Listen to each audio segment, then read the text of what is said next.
المشاهدون الأكارم، أسعدتم أوقاتنا أينما كنتم بكل خير. نشرة الأخبار نقدمها لكم من تلفزيون دولة إرتريا، نستهلها كالعادة بأهم وأبرز العناوين.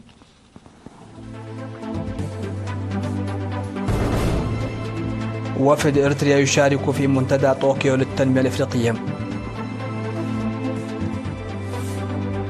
فرع التعليم بالإقليم الجنوبي يقيم أنشطة العام الدراسي 2024-2025. إشادة بمشتى الحلحل ودوره في تشجير المنطقة.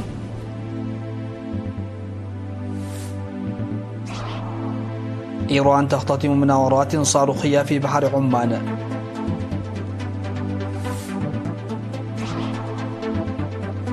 باكستان والصين تعقدان الجولة السادسة من الحوار الاستراتيجي. ومقتل 18 شخصا على الأقل في كولومبيا إثر هجومين. أهلا بكم إلى تفاصيل النشرة. شارك وفد إرتريا في منتدى طوكيو التاسع للتنمية الأفريقية تيكاد 9 الذي عقد في يوكوهاما في الفترة من 20 إلى 22 من أغسطس. وقال سفير إرتريا لدى اليابان السيد ستيفانوس أفورقي الذي ترأس وفد إرتريا، قال إن إرتريا تشعر بقلق عميق إزاء الأزمات الحالية في الشرق الأوسط والقرن الأفريقي وحوض النيل التي تهدد السلام والأمن الإقليمي، موضحا بأن إرتريا ترغب في إيجاد حل مستدام لهذه الأزمات لضمان جوار آمن ومستقر يتمتع بالسلام والوئام ومتماسك اقتصاديا.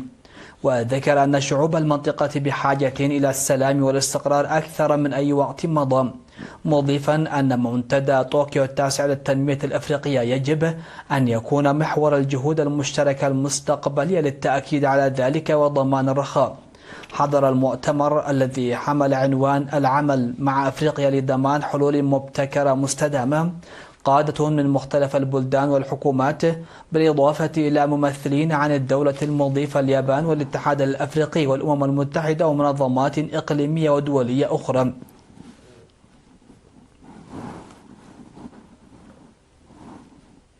قيم فرع وزارة التعليم بالإقليم الجنوبي أعماله في العام الدراسي 2024-2025. وذكر مسؤول فرع التعليم بالإقليم الأستاذ هبتزكي كيدان في اللقاء التقييمي الذي عقد يوم 20 و21 من أغسطس أنه من الضروري اتخاذ إجراءات لازمة لتحسين أداء الطلاب الأكاديمي بالتعرف على مسبباتها ومعالجتها ضمن الجهود التي تبذل لتحسين وتوسيع الخدمات التعليمية. وأوضح أن تحسين الأداء الأكاديمي لم يحدث إلا بتحسين الإدارة التعليمية ورفع اهتمام المعلمين.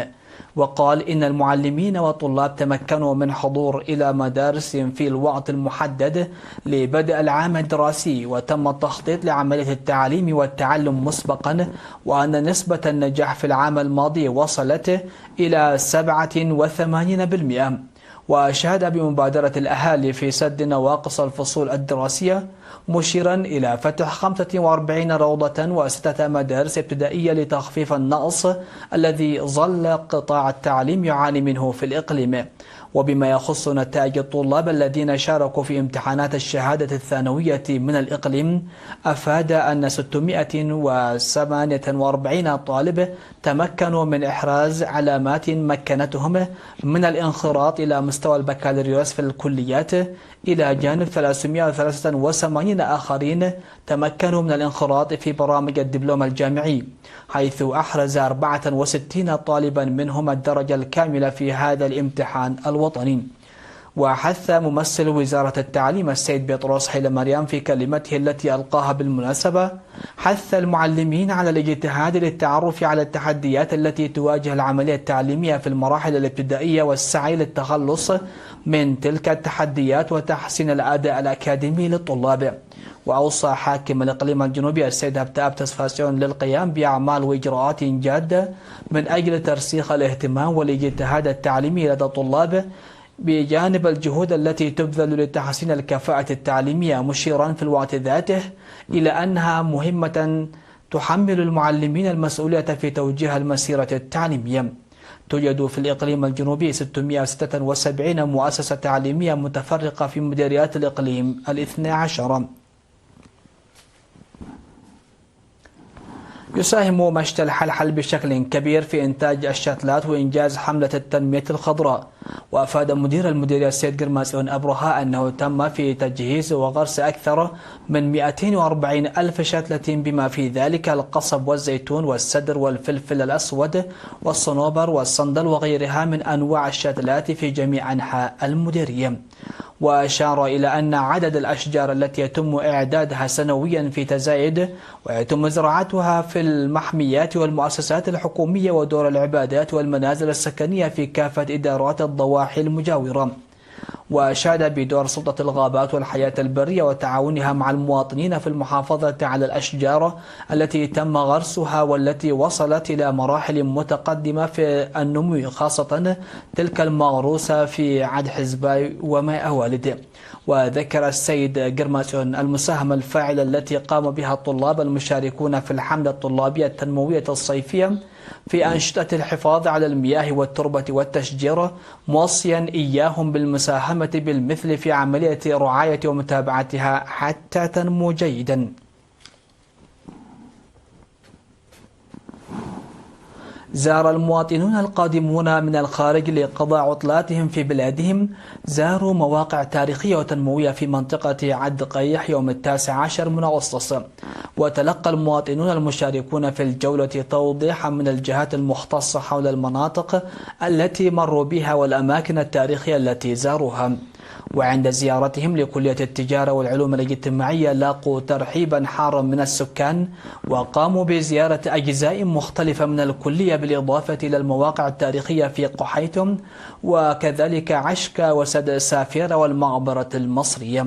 وقال السيد سلم منترقي من المكتب المركزي في الجبهة الشعبية للديمقراطية والعدالة قطاع الخارج إن الجولة التي شملت مواقع تاريخية وتنموية جرت للمرة الثالثة هذا العام، وشارك فيها مواطنون قادمون من مختلف الدول الأوروبية وأمريكا. وتفقد الزوار محطة توزيع الكهرباء الجديدة التي بدأت تقدم خدماتها لمديريتي عد قيح وصنعاء قبل شهرين.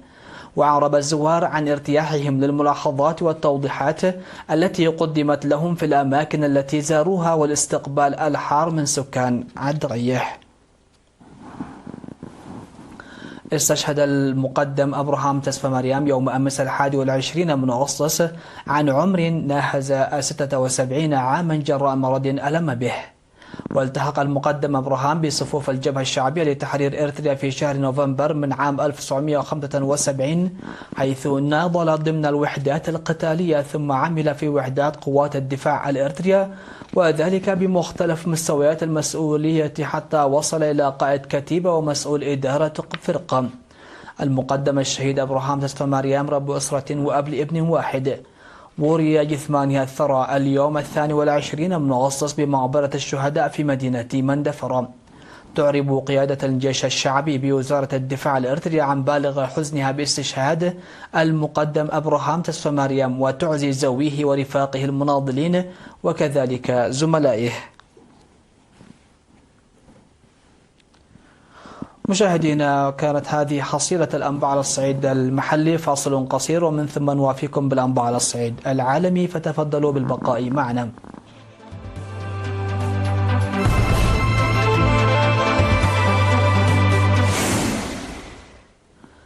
أهلا بكم على الصعيد العالمي. اختتمت القوة البحرية للجيش الإيراني مناورات الاقتدار المستدام 2404 الصاروخية، وذلك بعد تحقيق جميع الأهداف المقررة مسبقا على ما أفادت وكالة تسنيم. وبحسب التقارير فقد شملت هذه المناورات إطلاق مجموعة متنوعة من الصواريخ قصيرة المدى وبعيدة المدى، إضافة إلى صواريخ كروز البحرية من طراز نصير وقدير، وصواريخ ساحلية مضادة للسفن من طراز قادر، إلى جانب استخدام الطائرة المسيرة الانتحارية باور 5، وذلك في منطقة الشمال المحيط الهندي وبحر عمان. وخلال مناورات الاقتدار المستدام 1404 الصاروخية التي أجرتها القوى البحرية للجيش الإيراني، نجحت الطائرة المسيرة الانتحارية باور 5 في تدمير هدفها المحدد. وجرى تنفيذ عملية تدمير الهدف المسبق التخطيط بواسطة باور 5 في المنطقة العامة للمناورات بشمال المحيط الهندي وبحر عمان، حيث تمكنت الطائرة من قطع مسافة 400 كيلومتر وإصابة الهدف. انعقدت في العاصمة الباكستانية إسلام آباد الجولة السادسة من الحوار الاستراتيجي بين باكستان والصين، وجدد البلدان التزامهما بالتعاون الشامل واستمرار العمل على تطوير الممر الاقتصادي الصيني الباكستاني. وقالت وزارة الخارجية الباكستانية في بيان إنه جرى خلال اللقاء بين نائب رئيس الوزراء الباكستاني محمد إسحاق دار ووزير الخارجية الصيني وانغ يي استعراض مجمل العلاقات الثنائية بين الدولتين، علاوة على تبادل وجهات النظر حول قضايا دولية ومحلية والوضع بشكل عام في المنطقة.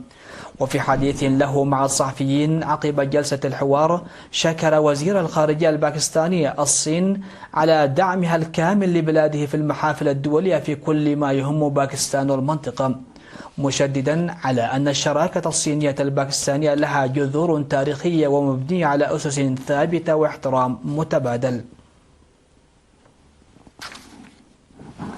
أدى هجومان نسبا إلى فصائل منشقة عن القوات المسلحة الثورية الكولومبية فارك أدى إلى مقتل 18 شخصا على الأقل وإصابة العشرات، وفقا لما قالت السلطات الكولومبية.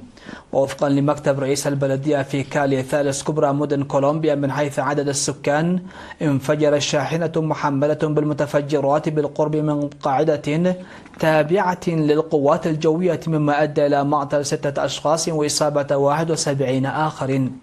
وقبل ساعات تم إسقاط طائرة هليكوبتر من طراز بلاك هوك UH-60 التابعة للشرطة الوطنية، كانت تشارك في عملية إتلاف محاصيل أوراق الكوكا في بلدة أمالفيا بمقاطعة أنتيوكيا، ما أسفر عن مقتل 12 شرطيا. وألقى الرئيس الكولومبي جوستافو بيترو باللوم في الهجمات على فصائل منشقة من جماعة فارك المتمردة السابقة، ورفضت الفصائل إبرام اتفاق سلام عام 2016 لإنهاء الصراع الداخلي طويل الأمد خلف أكثر من 450 ألف قتيل. قال مركز التحذير من السونامي في المحيط الهادي إنه لا تهديد بحدوث موجات مدعاة السونامي بعد زلزال بقوة 7.5 درجة على مقياس ريختر ضرب ممر دريك بين أمريكا الجنوبية والقارة القطبية الجنوبية. وجاء ذلك في أعقاب تحذير وجيز أصدره المركز المناطق الساحلية في تشيلي. وكانت هيئة المسح الجيولوجية الأمريكية قد ذكرت في البداية أن الزلزال بلغت قوته 8 درجات، لكنها خفضت درجته لاحقا، وقالت إنه كان على عمق 11 كيلومترا. ووفقا للهيئة الأمريكية فإن الزلزال وقع على بعد أكثر من 700 كيلومتر جنوب شرق مدينة أوشوايا جنوب الأرجنتين، التي يبلغ عدد سكانها حوالي 57 ألف نسمة.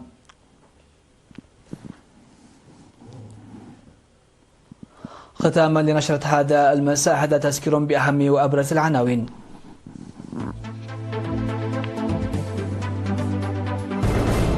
وفد إريتريا يشارك في منتدى طوكيو للتنمية الإفريقية. فرع التعليم بالإقليم الجنوبي يقيم أنشطة العام الدراسي 2024-2025. إشادة بمشتى الحلحل ودوره في تشجير المنطقة.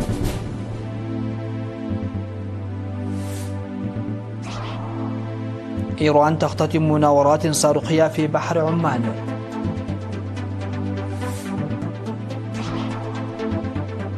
باكستان والصين تعقدان الجولة السادسة من الحوار الاستراتيجي.